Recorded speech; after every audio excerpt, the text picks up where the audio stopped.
Welcome to the Ken Harbaugh Show, and Merry Christmas to everyone who celebrates it. I've given the team here the week off, so I'm dusting off an episode from the archives. We ran this last Christmas. It was actually our first video to hit 1 million views back when I was hosting Against All Enemies. It's about a Christmas I spent on deployment with the U.S. Navy halfway around the world. So if you are with family or friends today, cherish them. If not, know that you have friends here in this amazing MeidasTouch family. Here's the show. Fair warning, it does take a dig at Steve Bannon. I hope you'll forgive that. Enjoy. But to be brutally frank, a lot of these Navy SEALs, and God bless them, the whole thing went a little too Hollywood.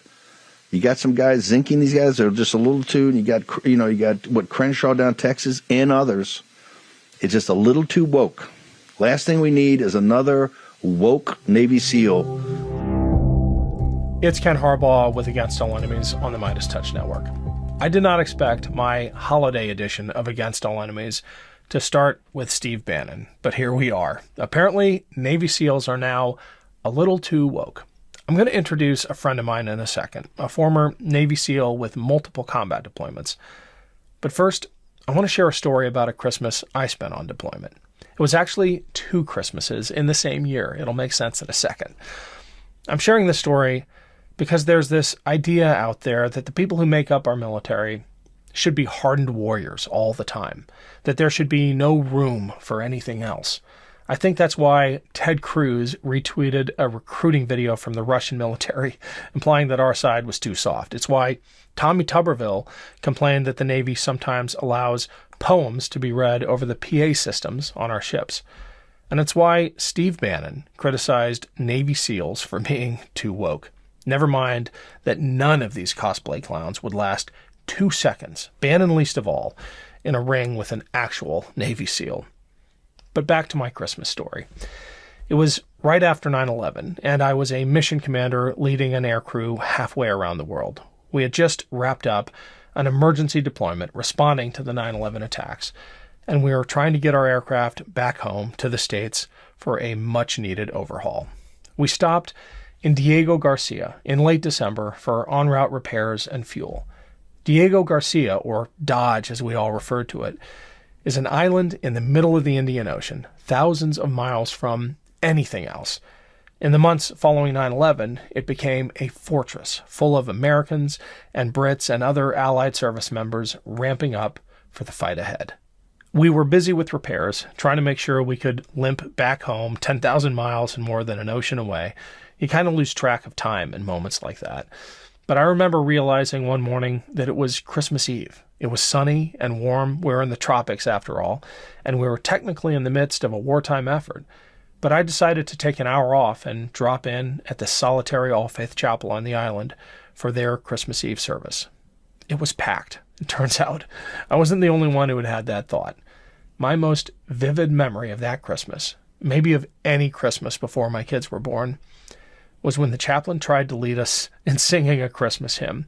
It was mostly young men, a few women, many of us wearing flight suits, some smeared with oil and grease, all of us desperately missing our families. I think we may have gotten 5 words into Silent Night. That was it. All around me, I heard these hardened pilots and crew chiefs and maintainers crying, as quietly as they could, as the chaplain finished the hymn for us. Right after that church service, I was back on the flight line. We left the next day early, island hopping to refuel. The aircraft was working great, and we spent our first Christmas day in transit, crossing the international date line late that night. Our last refueling stop before home was a base on the other side of the international date line. My crew was exhausted, and we settled into the barracks to get some rest before the last leg home. I realized it was Christmas again. Crossing the date line had set the clock back a full day. So I had my second Christmas in as many days. Nothing was open, and dinner that night was a candy bar I had saved. It's possible I may have cried then too. If that makes me too woke for the Ted Cruzes and Tommy Tubervilles and Steve Bannons of the world, so be it. But you know what? They weren't there. They weren't on Diego Garcia in the wake of 9/11 trying to get a crew safely home. The Sunshine Patriots, the ones who so easily mock young Americans on watch halfway around the world, they are as far away from the front lines as they can be. Ted Cruz couldn't even manage a tough winter in Texas. If being sensitive to the reality of loss and loneliness that defines a life in uniform makes me and those I served with too woke, fine, I'll own it. Caring about the people around us actually makes our military stronger. Diversity makes our military stronger. Thoughtfulness makes our military stronger. So, if you could, take a moment this holiday to think about all of those on watch halfway around the world so that people like Steve Bannon can have the freedom to say idiotic things about the service and sacrifice of others. And now, because Steve Bannon specifically called out Navy SEALs for being too woke, I want to share part of a conversation I had with Brett Jones, one of the toughest people I have ever encountered. He is also the first openly gay member of the SEAL teams, and twice the person Steve Bannon will ever be. Brett deployed to combat zones more times than I can count, and I guarantee that if he had been in that chapel with me back on Diego Garcia, he would have been crying too. Here he is, talking about pushing back against the meanness and cruelty that has come to define the politics of people like Steve Bannon.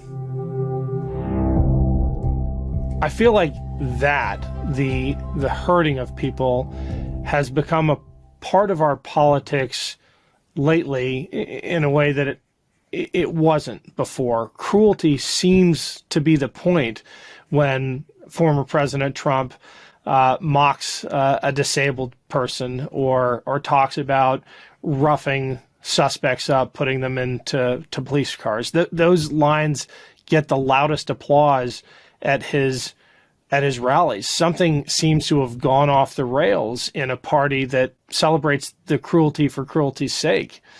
How do you react? Well, obviously I don't like that, right? I don't, it's no secret. I didn't vote for Trump, and, and he is certainly not a statesman. And, I think that, I think a poor example of how we should treat other people, for sure. I'm not going to get into the politics of what he believes and whatnot, but here's the thing, man, is people are people, and it's really, really easy to take people and just, our brains, I feel like, are probably triggered more towards that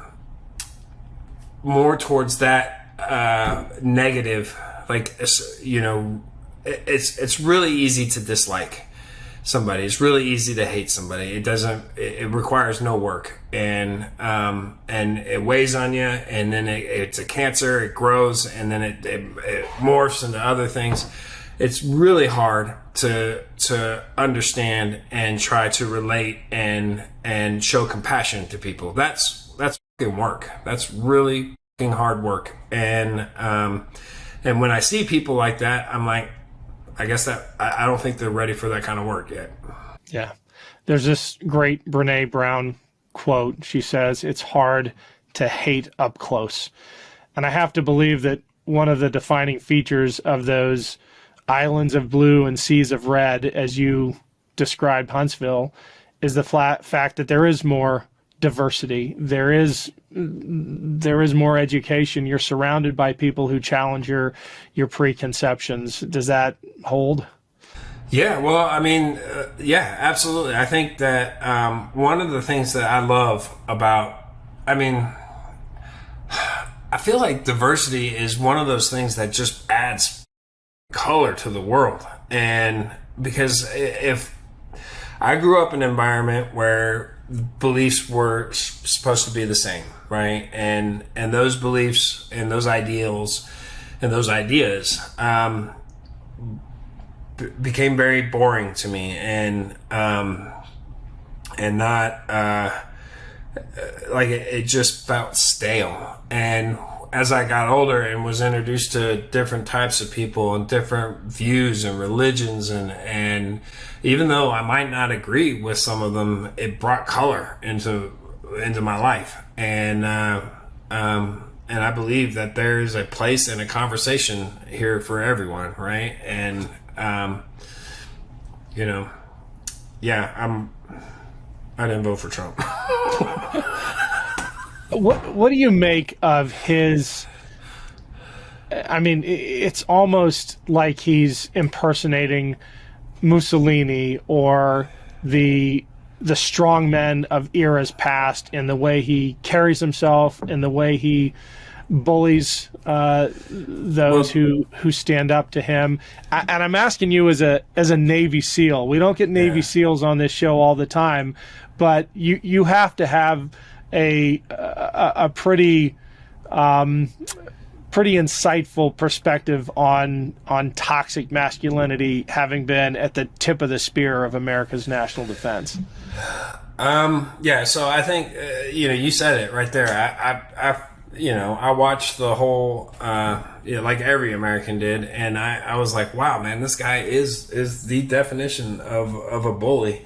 And I think the thing that fuels a bully is when it works, right? When you do something and you use shame or insults or whatever the case is as a tool to get what you want, and then it works. It's like, well, damn, that just adds to that ego or that that bullies live off of. It's Ken Harbaugh. Quick break here to let you know that we'd love to hear from you. Your comments, suggestions, thoughts about future topics and guests. Email us at info@thekenharbaughshow.com, and make sure to rate and review us on iTunes or wherever you get your podcasts. Thanks, and back to the show. These weird demonstrations of virility, as Ruth Ben-Ghiat would call them, didn't just work for Trump. They infected the entire Republican Party. I mean, you have people like Josh Hawley, who I don't think anyone should take manliness lessons from. He's the guy who fist pumped the insurrectionists on January 6th, right? He's writing a book about how to be a real man. I mean, this has become a trope on the right. How does something like this happen, and how do those of us who see through it call it out? Well, I think just like that, right? Like you do obviously see through it, and you are calling it out, right? And that's what it is. It's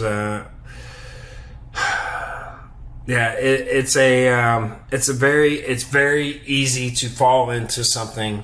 It's very easy to get angry at something that you don't understand. That's human nature, right? Like, oh, I don't understand that person over there because they mow their yard on Tuesdays instead of the weekends. Who the f- does that? What is that? I don't understand that. They're a shitty neighbor. Like, it's just easy to categorize things you don't understand into I don't like. Thanks, everyone. That was a reprise of our Against All Enemies episode from exactly a year ago. I'll put the link to the full interview with Brett below. It may be a year old, but it really holds up. I hope all of you are holding up too. I know the holidays can be stressful. I am incredibly thankful for all your support. Merry Christmas, everyone. Love this video? Make sure you stay up to date on the latest breaking news and all things Meidas by signing up to the MeidasTouch newsletter at MeidasTouch.com/newsletter.